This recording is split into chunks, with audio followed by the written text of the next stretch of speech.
Salut! Astăzi îl avem alături de noi pe un super fotbalist, Mihai, a.k.a. Miju.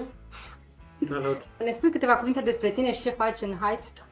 Developer pe .NET, am roughly 10 ani de experiență. .NET Core sau .NET Framework și de ce? .NET Core, pentru că e mai nou și pentru că e cross-platform. De la ce vine Miju? Păi e un fel de mișu, gen japonez, știi? De când ai început să joci fotbal? Păi de mic, adică de la grădiniță, cred. La echipa școlii, cu colegii de clasă, încet. Abia când am ajuns la liceu am început să joc la o echipă cât de cât mai organizată, ca să zic așa, bine, nu un nivel foarte înalt.